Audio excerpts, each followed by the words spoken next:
Before reality TV took over, game shows ruled the screen, bold, quirky, and impossible to ignore. But some of the most creative formats from the 1970s have vanished from memory. Today, we're dusting off the reels to revisit 14 forgotten game shows that once had America shouting at their screens. Get ready for a wild, nostalgic ride. 1. The Money Maze, 1974 to 1975. In an era when quiz shows ruled the airwaves, the Money Maze dared to go bigger, literally. Hosted by the ever-energetic Nick Clooney, the show dropped contestants into a massive 50 by 100-foot electronic maze. But this wasn't just a gimmick, it was the main event. Each episode featured couples, where one partner answered trivia questions while the other was blindfolded and guided through the maze via audio cues. The stakes were high, and so was the tension. Every wrong turn meant lost time, and worse, lost money. The format was nerve-wracking and required trust, precision, and calm under pressure. At the end of the maze waited various prize rooms, each stocked with appliances, vacations, or stacks of cash. The set itself was a marvel of 1970s TV production, so enormous that it barely fit into the ABC television center in Hollywood. Viewers couldn't get enough of the frantic maze runs and the emotional highs and lows that followed. Yet, despite its buzz, the Money Maze vanished after just one season. The production costs were too high and the logistics too complex for a daily show. Still, for one glorious season, America watched breathlessly as contestants sprinted through corridors, screaming instructions, praying to make it to the money before the clock struck 0. Second Celebrity Sweepstakes, 1974 to 1976. Imagine Hollywood squares mixed with the Kentucky Derby. That was Celebrity Sweepstakes. Airing in syndication and hosted by Jim McCrell, this high-concept game show let contestants place bets, yes, real wagers, on which celebrity would answer trivia questions correctly. Each celebrity was assigned odds based on their past performance, turning trivia into a game of calculated risk. If your favorite celeb had 8-to-1 odds and pulled through, jackpot. If they flopped, you lost your wager. With a panel of rotating stars from sitcoms, soap operas, and late-night favorites, the show had a glittery, unpredictable charm. It was glitzy, fast-paced, and oddly addictive. What kept audiences glued wasn't just the gameplay. It was the egos. Celebs often boasted about their smarts or laughed off their lack of it, turning each episode into an unpredictable theater of personality clashes and surprise wins. McCrell managed the circus with a wink and a grin, never letting the chaos get out of hand. Though it lasted 2 years, the show is rarely remembered today, overshadowed by more conventional panel formats. But for fans who recall betting on Carol Wayne or Nipsey Russell to come through in the clutch, Celebrity Sweepstakes remains one of the most thrilling rides of the decade. 3. The Diamond Head Game, 1975. A game show. Set in paradise? The Diamond Head Game took daytime television to the tropical beaches of Honolulu. Hosted by the Newlywed Game's Bob Eubanks, this short-lived gem aired for just 13 weeks. But what a wild ride it was. The game unfolded in 2 parts. First, a studio audience selected contestants by answering trivia questions right from their seats. Then, chosen players entered the titular Diamond Head Game, a tropical-themed obstacle course fused with trivia rounds. Imagine a blend of The Price is Right, a luau, and a mad dash for cash. What made it stand out wasn't just the novelty of the Hawaiian setting, it was the playful tone and fast pace. Contestants spun wheels, ran through coconut mazes, and took home everything from tiki statues to actual diamonds. The set design was all bamboo and sunset lighting, giving viewers stuck in winter snowstorms a sunny, vicarious thrill. But paradise has its problems. The show was costly to produce, logistically complex, and difficult to syndicate.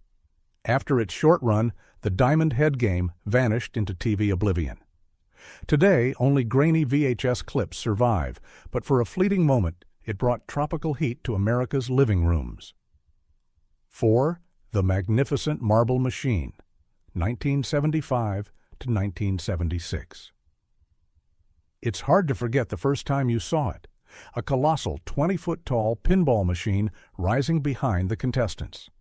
That was The Magnificent Marble Machine, NBC's short-lived game show spectacle hosted by Art James.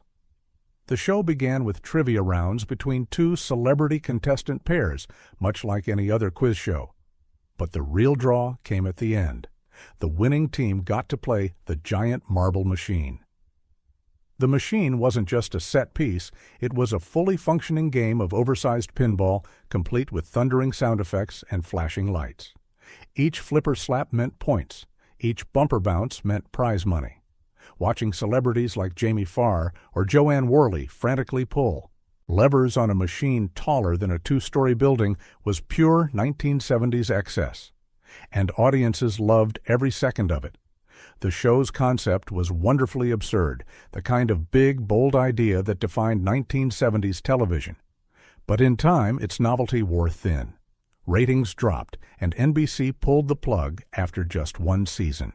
Still, The Magnificent Marble Machine remains a jaw-dropping footnote in game show history, one that dared to go big, bold, and absolutely bonkers. 5-3 for the Money, 1975. In the summer of 1975, NBC introduced a new kind of team-based trivia competition, 3 for the Money, hosted by sportscaster Dick Enberg. At first glance, it looked like a typical quiz show, but underneath the surface was a complex strategy game that pushed players to think fast, bet big, and choose their teammates wisely. The show featured two teams of 3 players each. One person played offense, choosing questions and opponents, while the other 2 worked to answer questions correctly under intense time pressure. What made it different was the gambling-like structure. Teams could wager on their ability to answer questions. The higher the risk, the greater the reward. It was part brains, part bluffing, and part endurance. Set against a fast-paced, dramatic music track and paired with Enberg's energetic delivery, the show was tense and exciting. Unlike other game shows of the era, 3 for the Money felt more like a mental sport. Contestants often found themselves in nail-biting tiebreakers that could turn the entire game on its head. Unfortunately, its complexity proved too much for daytime audiences. Despite its innovative format, the show was canceled after just 3 months. Yet for fans who remember it, 3 for the Money offered one of the most cerebral and suspenseful half hours on 1970s television. 6. Whew. 1979 to 1980. Whew wasn't just a title. It was the exact sound viewers made after watching the show's high-stakes, rapid-fire gameplay. Hosted by Tom Kennedy, this late-decade oddity aired on CBS and is still remembered today by cult fans for its wildly unique premise and chaotic energy. The show revolved around contestants attempting to correct false statements by identifying the inaccuracies in real time. But that wasn't all. One player acted as the charger, moving through a series of bloopers while their opponent, the blocker, strategically placed obstacles to trip them up. Add in time limits, buzzing sounds, neon graphics, and a roller coaster musical score, and you had a sensory overload. What made Whew unforgettable was its rhythm. It was one of the fastest-paced game shows ever produced. Kennedy barely had a moment to breathe as he shouted prompts, handled interruptions, and narrated the zigzag of victory and defeat. The problem? It was so complicated that casual viewers struggled to follow the rules. Ratings dipped, and despite its cult following today, Whew was canceled after just one season. But in the annals of game show innovation, it remains one of the most daring and adrenaline-fueled experiments ever televised. 7. The Game, 1969 to 1970, reruns in early 70s. Before personality tests were a pop culture obsession, the Game turned self-discovery into primetime entertainment. Hosted by Jim McCrell, the show ran briefly in syndication but made waves for its strange and strangely revealing format. Each episode focused on a different human trait, like jealousy, ambition, or courage. 3 celebrity panelists answered questions about themselves, revealing how much of that week's trait they possessed. At home and in the studio, contestants guessed which star scored highest. It was a fascinating mix of psychology, pop culture, and voyeurism. What separated the game from typical quiz fare was its subtle commentary on personality and fame. Celebrities had to reveal insecurities, admit to faults, and defend their answers, all while keeping the audience engaged. Sometimes the answers were humorous. Other times, they veered into confessions that made audiences lean in. Despite its intelligent and often introspective tone, the show couldn't maintain a foothold. It disappeared quietly after 1 season, though reruns floated through the early 70s. In hindsight, the game was ahead of its time, a precursor to the psychological reality shows of today. It made you laugh, think, and maybe even question yourself by the end of each episode. 8. Rhyme and Reason, 1975 to 1976. At the height of America's love affair with celebrity panel shows came Rhyme and Reason, a quirky, poetic twist on the match game formula. Hosted by funnyman Bob Eubanks, the show featured contestants paired with a rotating lineup of celebrities in a battle of wit, rhyme, and good timing. The premise was simple. A sentence would be read aloud with the final word missing. Contestants had to fill in the blank while the celebrities tried to guess the word, but in rhyme. For example, the burglar was sneaky. He crept through the tårnstigebajski smartek. The celebrity might rhyme it with sticky or tricky, leading to chaos and comedy. Rhyme and Reason thrived on improvisation. You never knew whether the celebs would land a clever rhyme or flub the punchline. Regular panelists like Nipsey Russell and J.P. Morgan brought rhythmic swagger and unpredictable energy, while the audience often roared with laughter at the absurdity of it all. Despite its fun format and creative spirit, the show couldn't match the staying power of its more conventional peers. It lasted just over a year, falling victim to shifting syndication slots and ratings battles. Still, Rhyme and Reason captured a specific moment in TV history, when even trivia came dressed in rhyming couplets and Hollywood sparkle. 9th Mind Readers, 1979 to 1980. Mind Readers dared to test something no other game show had before: intuition. Hosted by comedian Dick Martin of Rowan and Martin's Laugh-In, this NBC show wasn't about trivia. It was about predicting what others were thinking.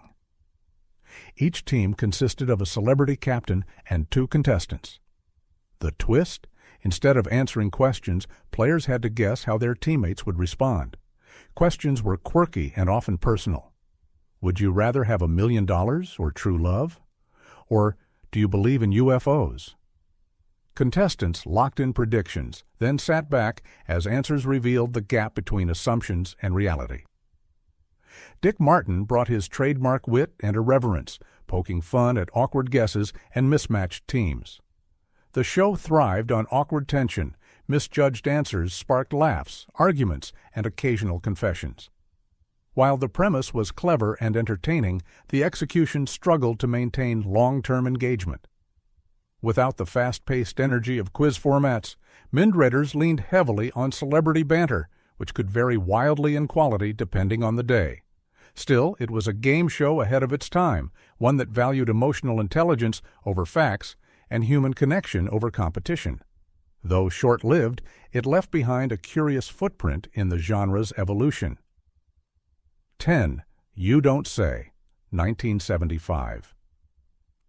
Revived in 1975 after its 1960s run, You Don't Say returned with the same charming premise: describe a secret word, without ever saying it. Hosted by Tom Kennedy, the show paired celebrities with contestants in a clever word association guessing game. The trick was in the phrasing. Let's say the secret word was baseball. A player might say, "This is America's favorite pastime. You hit a ball and run." but they couldn't use any part of the actual word.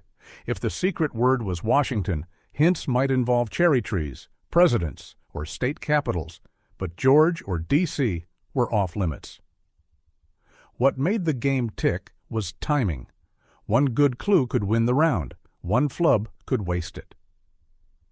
Kennedy's smooth delivery and sense of humor kept things light, even when the clues grew awkward or hilariously off-target.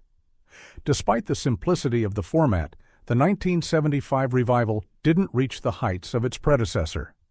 Competition from newer, flashier shows made it difficult to stand out, and it quietly ended after a brief run. Yet for fans who love language and wit, You Don't Say offered a delightfully brainy escape from the noise of slapstick trivia and stunt-based chaos. 11. Dealer's Choice, 1974 to 1975. Long before televised poker tournaments and casino game apps, Dealer's Choice brought Las Vegas to the living room.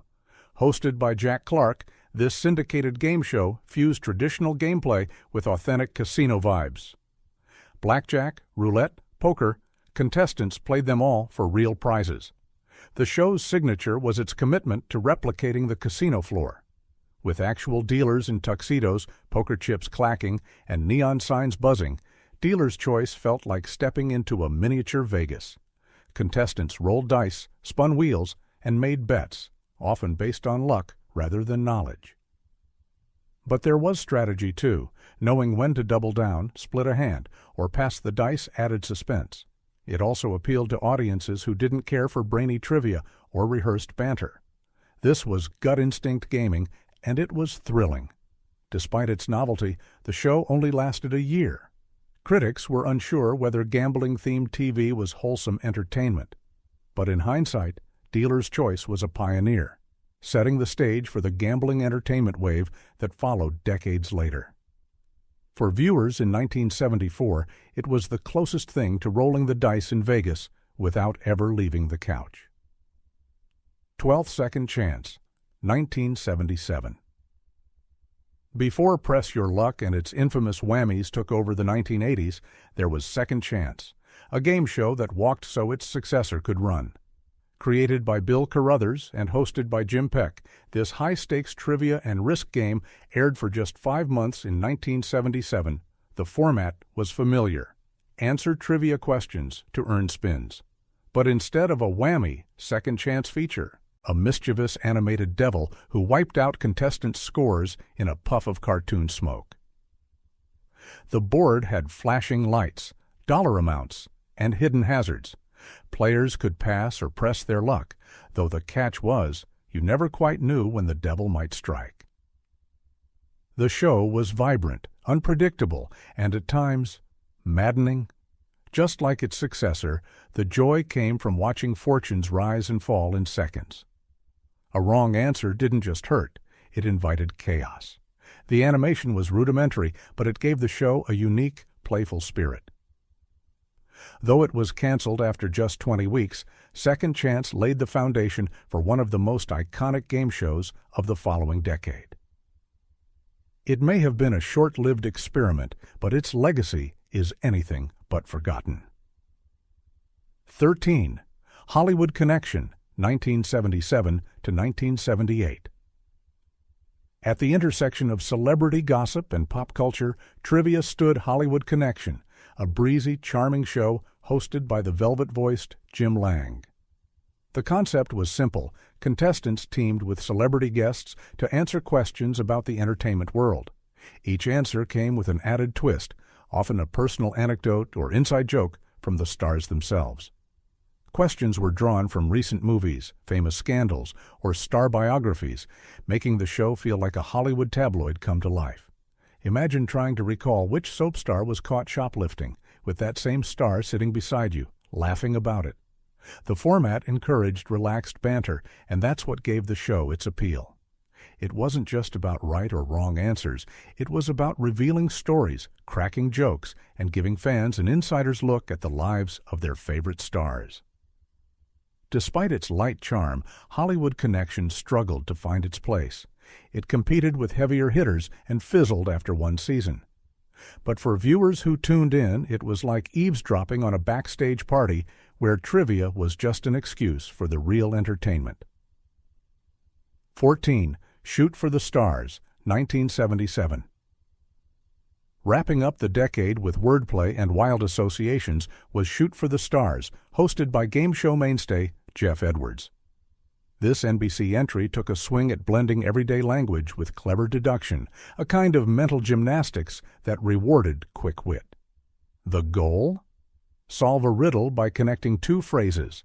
For example, what do you get when a chef wins an Oscar? The answer, a star-studded stew. It was part pun, part brain teaser, and all 70s charm. Celebrity contestant pairs worked together to crack these quirky combinations. Clues ranged from clever to downright obscure, and laughter was a constant companion. Edwards, known for his easy humor, brought the right mix of pressure and playfulness to keep things fun. Yet despite a unique premise and solid production values, the show was overshadowed by bigger names like Family Feud and Match Game. It was canceled after just one season, quietly fading into game show history. But for a short time, Shoot for the Stars let viewers test their smarts and pun skills while basking in the warm glow of classic 70s TV magic.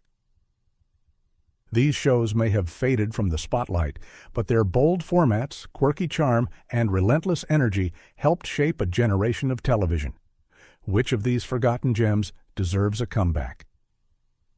Let us know in the comments. Hit like if you enjoyed the trip, and don't forget to subscribe for more lost treasures from TV's past.